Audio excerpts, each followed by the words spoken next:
All right. We're going to try this one more time. Welcome back to Blackbird News, where everything is connected. We'll see how long this goes. And if it doesn't work out, then we will call it for the day. But, third time might be a charm. We'll see. Thanks for trying. Thanks for hanging out.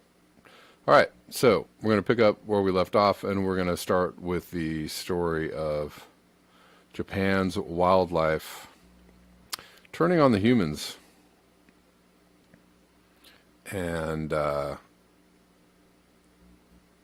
good. Sound is good. Everything is okay. We'll see how long this goes. Thanks for sticking in there with me. Japan's wildlife turns on the human population. Bears, boars, monkeys, and even dolphins are becoming bolder and more aggressive as climate change affects their habitats and forces them into confrontations with humans. How much more of this are we going to see in the near future? The confrontations with humans. I imagine it's going to be happening more and more. Why? Because we're, heading into their territories more often. And they're going to be like, hey man, we only got so much space. We can only share so much space, and you guys aren't the sharing types. So we're going to have to take some action. Dramatic changes in the landscape of rural Japan have caused significant changes in the behavior of the nation's wild animals, leading to more frequent and more violent clashes with humans. This makes me think about the people that say, like, well, there's plenty of space for humans. All the humans can fit into the state of Texas, so this whole overpopulation thing is a bunch of hooey. That's, that is one of the most goofy arguments I've ever heard in my life. But because just think that one through. I wonder if anybody has done a study on, how much wildlife it takes to keep one human alive, right? Like how much intact wildlife, how many resources, right? What, natural resources does it take to keep one human alive or a pack of humans?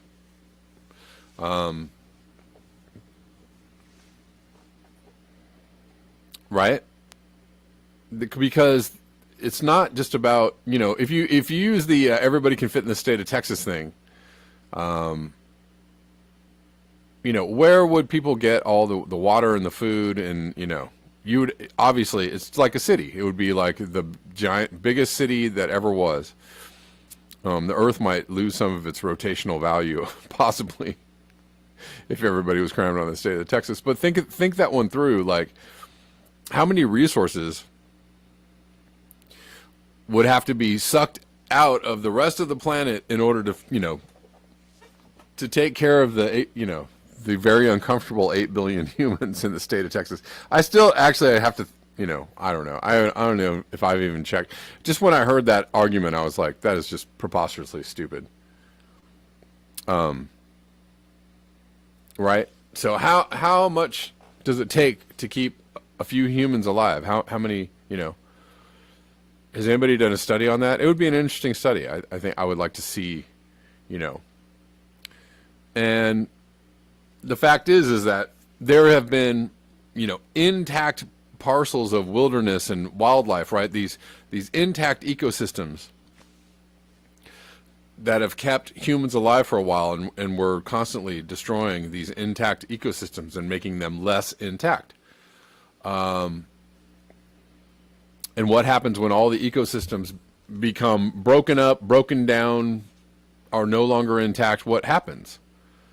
Well, lots of things happen, right? There's knock-on effects from that. And one of those knock-on effects, I'm sure, is that animals are like, hey, are pissed. They're ready to fight back. Let's keep going with this. In years gone by, bear attacks have typically accounted for the majority of the attacks. But there have been a sharp increase in reports of attacks by monkeys, while authorities in one coastal city have warned of dolphins becoming aggressive towards swimmers. So in June last year, hunters had to be called in to shoot a brown bear that was injuring people. In the 6 months to November 2020, a record 13,670 bears were sighted across Japan, with no fewer than 63 people mauled in attacks, two of whom died of their injuries. In southern Japan, residents of the tiny island of Kakara are considering evacuating as wild boars have largely taken over. Wild boars, you say? Destroying crops of pumpkins and sweet potatoes and becoming increasingly aggressive and territorial. The situation has become so bad that parents no longer allow their children to play outdoors for fear they will be attacked. This summer, Japanese media has devoted extensive coverage to a number of clashes between troops of monkeys and local people. In some cases, the rogue simians have entered people's homes by opening windows or breaking a mosquito screen and have bitten or scratched residents. Local authorities in the Yamaguchi prefecture in southern Japan reported 66 incidents in July alone and issued advice to local residents to not make eye contact with a monkey, as it could be perceived as a challenge. There seem to be several factors contributing to the increase in these cases, but I think one of the biggest, particularly this year, is the effect of climate change. Or just how about the encroachment of humans? For the last decade or so, the rainy season that used to reliably last for around a month from mid-June has become shorter and delivered less rain. And this year it has been extreme. There was cloud cover during June, but not enough rain, and now we are seeing record high temperatures across the country. The result is that the food sources in the mountains and forests have not produced sufficient quantities for the monkey population, meaning that they have to go looking for sustenance. And that has brought them into areas of human habitation. Another factor is that suburbs are constantly edging further into animals' habitats. Kevin Short, a professor who specializes in environmental education at the Tokyo University of Information Sciences, agrees that the loss of habitat is a major reason for increasing numbers of wild animal intrusions into urban areas.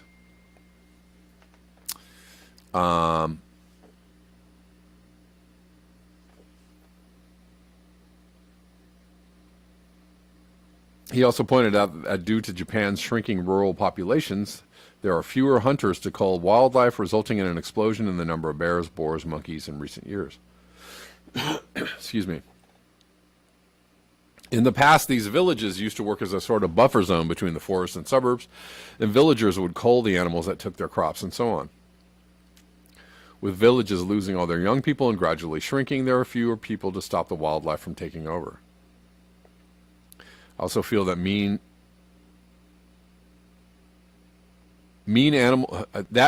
animals are no longer frightened of humans. Japanese macaques, for example, are very intelligent, and once they realize that they do not need to fear humans and that they can effectively bully us, that spreads through the troop very quickly. While many people have had run-ins with bears, boars, and monkeys, in recent years, reports of dolphins biting swimmers off the central... hold on, guys. Hold on. Hold on 1 second, guys, all right?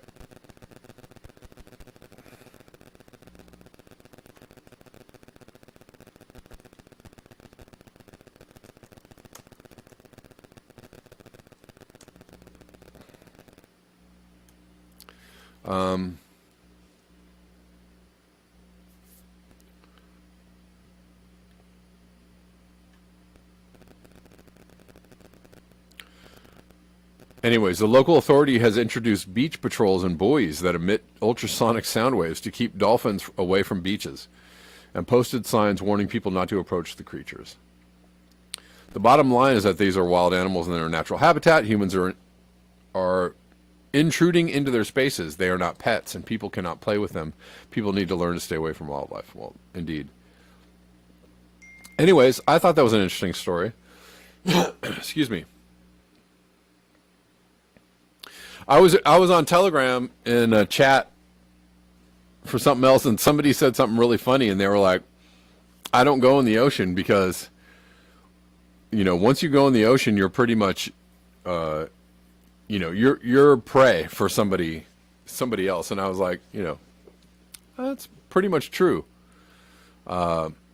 I think people need to be adequately scared. I don't know about just going in the ocean. I think you can go in the ocean and know where to go and not be dumb about it. But considering what we've done to the ocean, there's no wonder that animals are pissed and sea animals are pissed about what we've done to their habitat. No doubt. All right, let's move on and see what we can get through today. I want to see the study of what it takes, what intact wildlife, not just, resources of, water, food, or a certain amount of arable land. Like, there's got to be some kind of quantifier for like what kind of intact wildlife ecosystems are required. When I mean intact, like intact, undisturbed, allowed to operate functionally in their own way. What amount of intact, wildlife ecosystem needs to be present in order to house and take care of humans? I wonder what that is. Lots of flooding news still. So many floods going on. I wonder what's going on. Could it be Dr. Evil? Or could it be humans in the role of Dr. Evil? If you notice heaviest flooding in 80 years, is this a sign of buildings needing to change for us all? That's, I think Fantomas is being funny there. Seoul flood. So huge floods in South Korea, and we'll look at some other flood videos. No. Parasite style flats. So remember the movie Parasite? Anybody see that? Great movie. But in the movie, the director of the movie was very aware of climate change, and in the movie he included a climate change scenario where massive flooding that flooded out people's flats. And guess what? It actually happened in real life. And people died.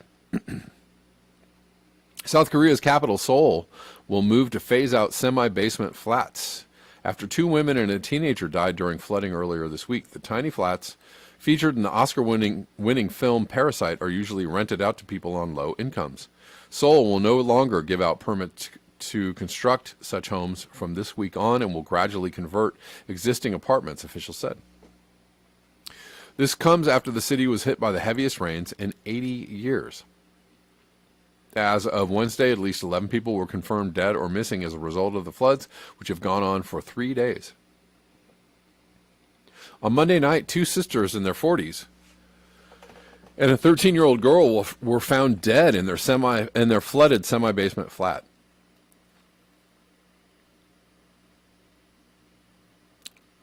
They had reportedly sought help as their home filled with water, but rescuers were unable to reach them. The tragedy has renewed attention on income inequality and the dangers of living in the semi-underground flats, or banhia, which are known for cheap rents and poor living conditions. Same story came out of New York. Remember, I think it was last year, there was a hurricane, and I can't remember the name. Was it Ida? I can't remember. Hurricane that hit the Gulf.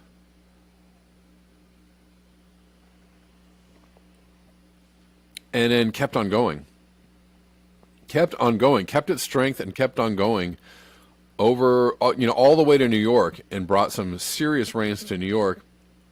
And not only did it flood, flooded the subway, also flooded quite a few apartments. And, New York, very famous for the semi-basement flats as well. And a lot of people got flooded out. I think 1 or 2 people died in that. But that,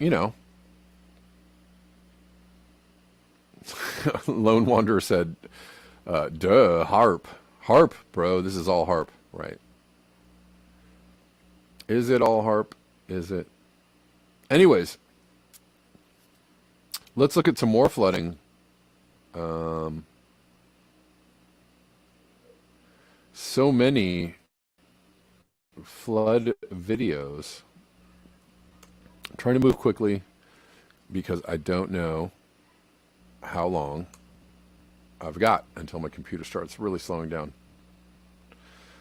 Flash flood in Hodeida province in Yemen. This is 2 days ago. This is wild. I mean, look at the power of that if you can see it. I mean, that is a powerful. That thing is moving.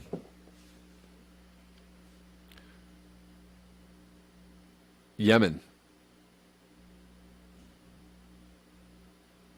I'm not even going to bother trying to get sound on that, but I think you can see that.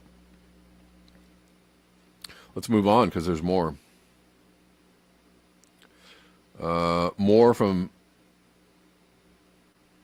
South Korea. From extreme temperatures around the world, exceptional downpours in South Korean capital Seoul left some people dead. Total accumulation on Monday in the official downtown station of Dongjak was 381 millimeters, 0.5 millimeters, which beats the previous record of 354.7 millimeters by about 25 or 26, 27 millimeters. Hourly precipitation also was a record 141.5 millimeters.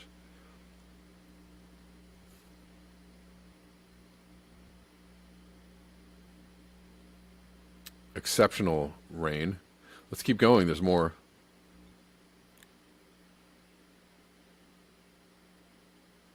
Costa Rica. It seems like it's happening all over the place. In Costa Rica, flooding. Flash floods. Heavy rain.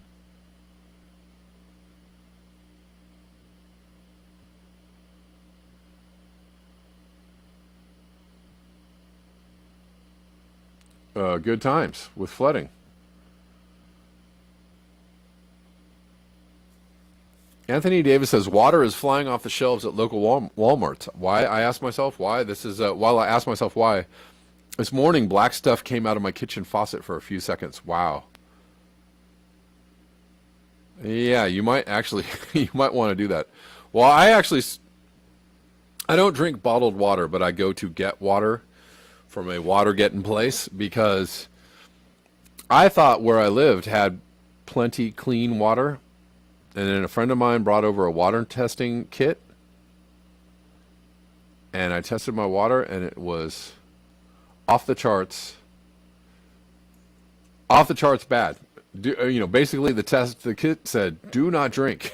Do not drink this water. So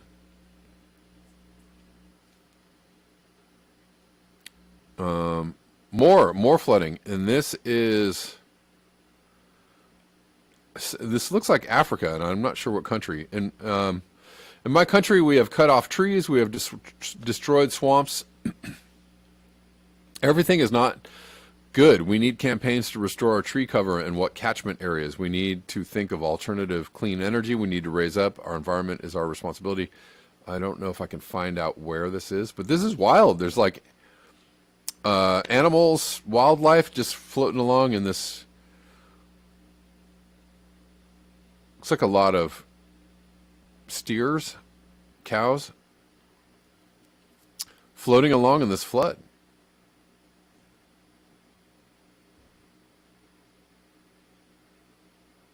I don't know where this is, though. Uganda. Eastern Uganda. Floods, and more floods. Let's keep going. From Chris Cartwright, this is what it's looking like in the Arctic. Yeah, we have a little more ice volume this year, which is, good news because we're not going to get probably not, but look at this. Look at what's happening in the Arctic now. very, very hot temperatures.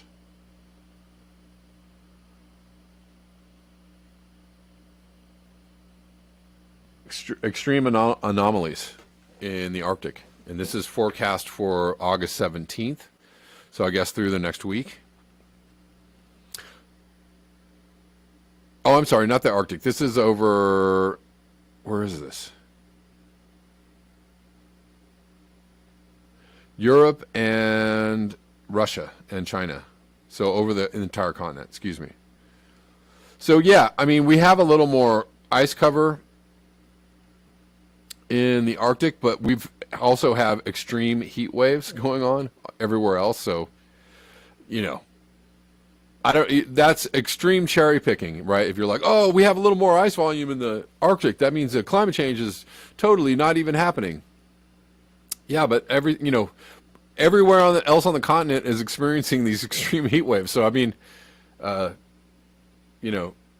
cherry pick much, because what does that mean? It means we have a little more volume for the moment. That doesn't mean it's going to stay. William, what's up? I'll take your call for a moment. How you doing, William? Hey, Kev, can you hear me? Hold on, I can't really hear you. All right, let me try something. Is that better? That's better. Okay, great. Well, a couple quick points. I'm right on board with you, by the way, as usual. Thank you. I don't know. I had an appointment I had to deal with, so I just tuned in. But regarding climate change and everything you say is spot on. Have you covered the Inflation Reduction Act and how they're? Yeah. Oh my God. Yeah. No. You did? Yeah. I Wow. have. I've talked about it. Yeah. All right, let me move on. Okay, a couple of quick points. The military-industrial complex, we talked about that, how that amounts for 50% of U.S. greenhouse gases, right? Yes. Right, we talked about that? Yes. Do you know that if you were to make that a country and put it in the tabulation for levels of countries of greenhouse gases, our military-industrial complex alone would rate 46 out of 193 countries? Right. No, I know. Yeah.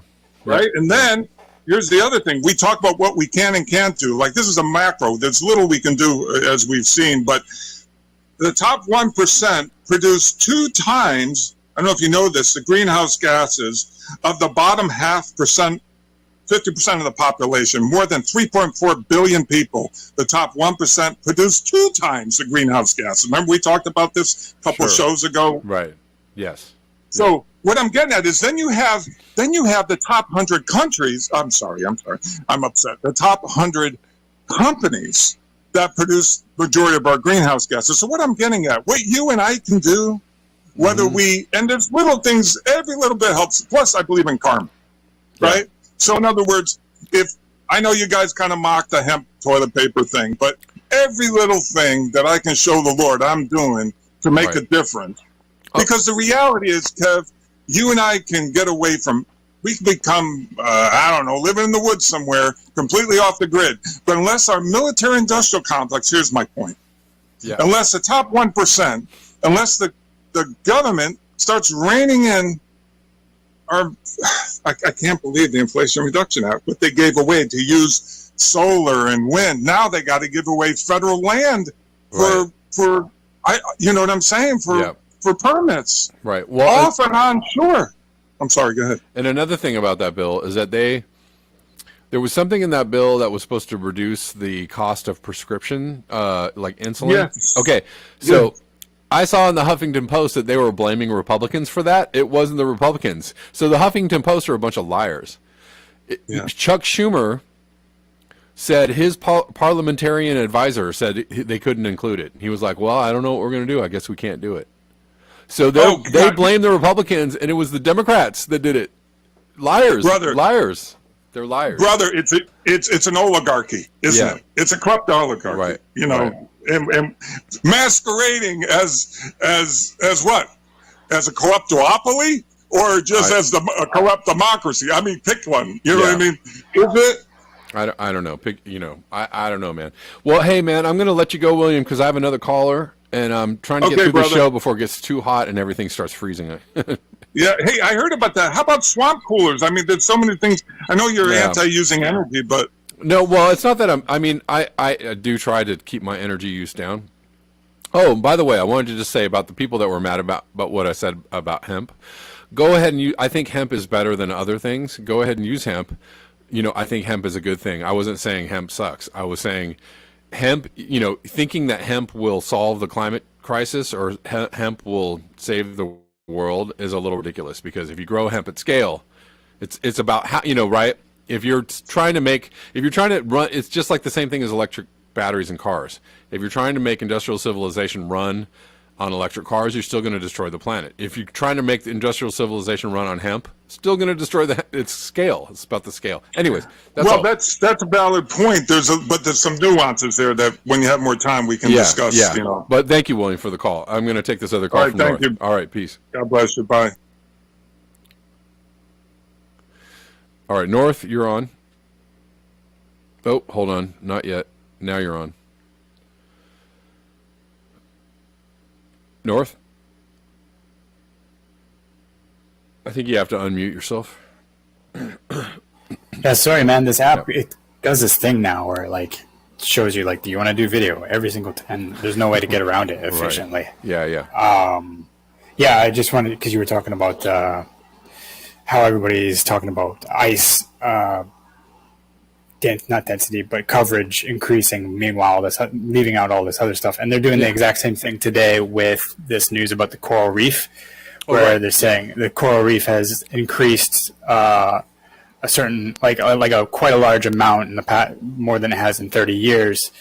And, hailing it as like, oh, look, all these people were wrong about like how bad coral bleaching is and the destruction from climate change, leaving out the fact that like it's only part of the reef that is increasing and the other half is still decreasing. And then they're at the exact same time, they're seeing the worst coral bleaching that has ever been recorded. It's just like whatever point they can cherry pick, they will, know? Sure. Right. And that's just as part of the I don't know what you want to, I don't know if you can call it propaganda, but it's just the narrative is so strong that you have to just find, but that's happens on both sides, right? It happens with everything. It's just like, but it's frustrating in this particular case because you really have to ignore. There are so many extreme things going on with the weather and heat waves and drought and, I just saw another story about the Rhine River in Germany and France, being like incredibly low, and affecting, power output and shipping and all kinds of things, right? So we have all these like very bad things happening due to climate change, but, pick these two, points in the planet where maybe things aren't so bad and you're like, that's it, it's over. Like, okay, I don't know. I'm curious. Not so much. I'm curious about your opinion. Like, what do you think? Like, if you could do 2 or 3 things, what do you think would be the best strategy to try and fix the damage being caused by climate change? Well, immediately on a personal level, I would just, try and lower whatever it is you're consuming, right? Just really think through the things that you're buying and that you're using, on a personal level. On a political level, I mean, I think the first thing we could do is, this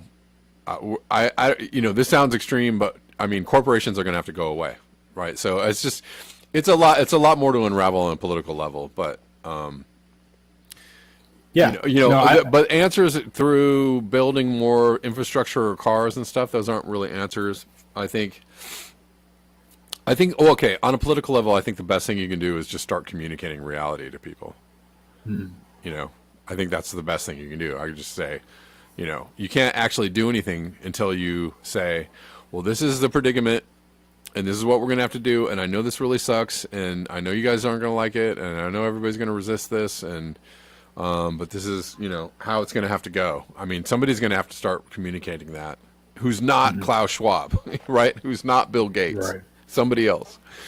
Because they're not the ones. They're not the ones for it. They're not the ones for the job. And I hope that they actually, stop.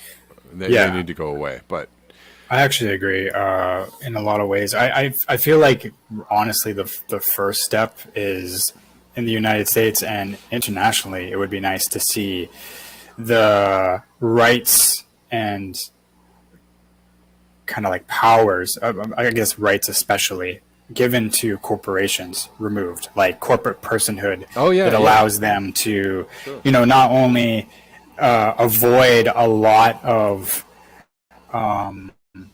repercussions and penalties for the damage that they cause, but also to be like so active in the political world, like donating to not just politicians, but to not ordinances, but like bills, Right. to supporting and lobbying for bills. Taking all that away so that corporations aren't allowed to do that anymore. Yeah, I think would solve a ton, because you I would agree. remove the profit/corporate influence, and just it would be mostly like, what do people and I guess governments want? Well, I agree.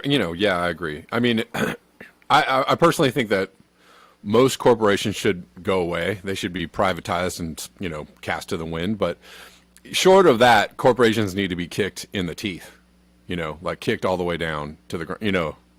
They need to be just really like put back in the cage, right? And like, okay, if you guys are going to exist, we're going to tax you, by 90%. And you're going to, if you offshore any of your, your income, you're going to be immediately, face seizures. You really just have to get real,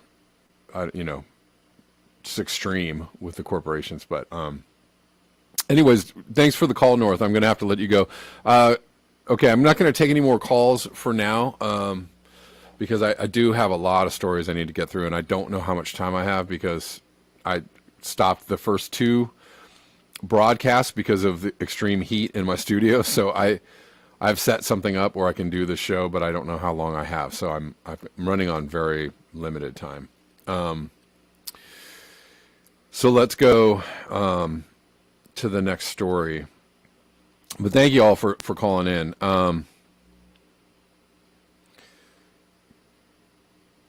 Next one from Poppy.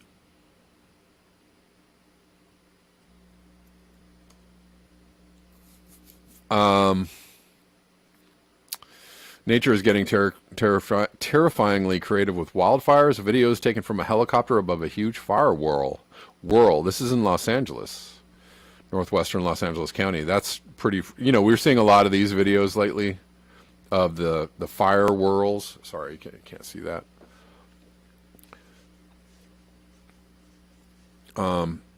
This is at a fire called the Sam Fire. Yeah, it is very hot in Southern California. And again, I said, if you look at the forecast for my city, my neighborhood, my area, it is a never-ending wall of 95 degrees for the next, 10 days or so. And when they say 95, they mean feels like 100. Because 95 is like, 6 feet in the air and the shade and, right? Like, so if you're actually like living life anywhere other than 6 feet in the air in the shade, it's 100 degrees. So it's very hot. And so the likelihood of wildfires is going to increase, of course. Okay. Peter Dines. Posts this, which is, he has a very clear understanding of where we're at. I think Peter Dines. We can choose a managed energy descent with feasible mitigation to stabilize a seriously out of equilibrium Earth energy balance, or we can face ecological collapse due to thermal intolerance. Right. So he's laying out the very, very scientific. Oh, Jesus. That's a crazy... I'm going to actually show this video, which is right... I'm sorry, I didn't show the tweet on my screen, but right under this video are people standing under a tree and a lightning hits it. And did they die? Some people are hiding under a tree during a rainstorm. It says, don't hide under a tree when it rains. It looks like everybody got zapped by some lightning. Yikes. Yeah, there are some places you should not. should. Well, I mean, don't stand under a tree, but also don't stand out in the open because I don't know. Find a building to get into if you can. If there's a lot of lightning going around, best thing I can tell you. Let's see. I think this might end the climate change portion of the show. I'm not sure.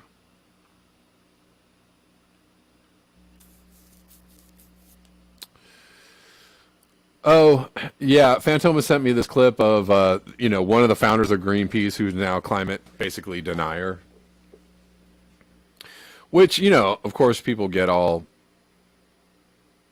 well, this guy, he was in Greenpeace and he says the climate change isn't real.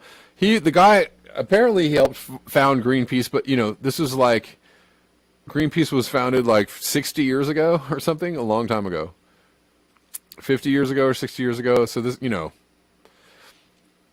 this guy could have been like, oh, the environment, cool, Greenpeace, right? Could have been one of the founders and then like had his brain zapped, by something else. Maybe he got some money from the fossil fuel industry. Who knows what this guy's story is, but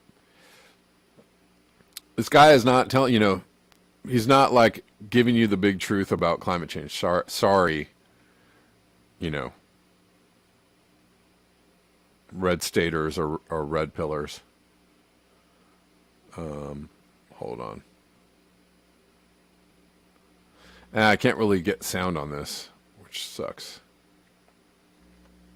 This seems to only happen when I do the shows. I told you that. Can I get this to make sound? Again, this guy, it's kind of like the guy that started the Weather Channel. It's like his credentials are like what? He's a doctor. Okay. But I'm just like, there are very few, these are one of the 3% of climate scientists that are like, I don't think it's real. The consensus is not with you, my friends. Okay. There's not a lot of esteemed, these guys are like super, super duper fringy and kind of, they're very old. They're very, they've crawled out of the woodwork from somewhere, maybe Michael Schumbacher or whatever the hell his name is also one of those people. Is I used to be a climate scientist, but now I used to be all up in climate change, and now I think it's not that bad. Okay. But anyways, these are not esteemed, science. These are not like, Nobel Peace Prize winning, esteemed climate people. These are just some dudes that are like, no, I don't think it's real. Right? Okay. It's not the same thing. Right. These are not experts. These are not like experts you want to, totally like put all your faith in. I can't seem to get any sound on this. Maybe if I refreshed it, maybe it'll give me sound. No. Nope. Nope. Nope. Oh, here we go. Who are you referring to? You talking about the World Economic Forum? Who are you referring to? Well, let's start there, yes. Okay. So you probably have some choice words for Klaus Schwab, I assume? Yeah, the guy who said we'll own nothing and be happy. Yeah. And can you put up his picture so people know what he looks like? He's a sweetheart. Go ahead. yeah, it's a sad situation that we have come to. I didn't realize it could possibly ever get this serious as I've gone through like 45, 50 years of evolution with this train of thought. And when climate change first came up as an issue, I realized that we were being duped. and it was all about money. 80% of all the science research in the United States is in universities. They have basically become money-milling machines getting government grants to tell the politicians what they want. What the politicians want is stories that make people afraid. So you're driving down the freeway in your SUV, you're afraid you're killing your grandchildren. That makes you feel guilty. That makes you open your wallet and send a big check to Greenpeace. That the politician then exaggerates that in the public. The media exaggerates it. The activists exaggerate it. And the scientists are the silent part of it in a way, because nobody sees the money going from the politicians to the scientists. It goes through bureaucrats. Okay, I'm just going to stop that right there. So, on some levels, what he's saying could be true, but he's saying basically the same thing that the guy that started the Weather Channel was trying to say. They're buying off these scientists to say what they. No, the fossil fuel industry, and actually the funny thing is that there's been a long stretch of denial around climate change. It only was really acknowledged and taken seriously in the last, right? Maybe since Al Gore, right? Publicly. And still, even though you have these people coming out and going, this is a big thing, most of society and most of politicians have been like, nah, I don't think so. Right? So it's not the thing that he's trying to make it seem like it's this big cabal and they're shaping not so much. Not so much. What's bigger? The idea that they're funding climate scientists to tell you bad things. What's more likely? Or oil companies are funding guys like this to tell you that climate change isn't a thing. Or funding other journalists or broadcasters or people, right? People on Twitter, bots to go on Twitter. I'm a scientist and I've looked at and I see that it's not. I'm like, well, you didn't actually give anybody any data on that one there, pal. You just said it on Twitter and everybody's like, oh yeah, totally. Like there's nothing, no data, no links, no studies, no. Okay. So it's more likely that the oil companies are paying people like this and like Michael Schellenbacher or whoever the hell, or the weather guy, or paying they like when CNN invites the weather guy on to go, hello America, climate change is fake. They're like, thanks, good job. You see what I'm saying? Yeah, that's more likely. But and then people become, well, useful idiots for these corporations that, they seem to be very adroit at, sniffing out fakeness and lies and what the evils that the corporations do. But when they get to climate change, they're like, I actually heard somebody say something about, they're lying to you about, the lies about fossil fuels. What? What? As if fossil fuels are fine and there's plenty of them and we're never going to run out and they're good for you, right? I'm like, what? What? Okay. The thing that you could apply to reality before, you suddenly can't apply. You just can't apply like logic and reason and just some basic common sense. All right, YouTube, I'm going to go away from YouTube, and if you want to watch the rest of the show, you can at Rockfin and on Callin. So come hang out with us there, and I'll see you all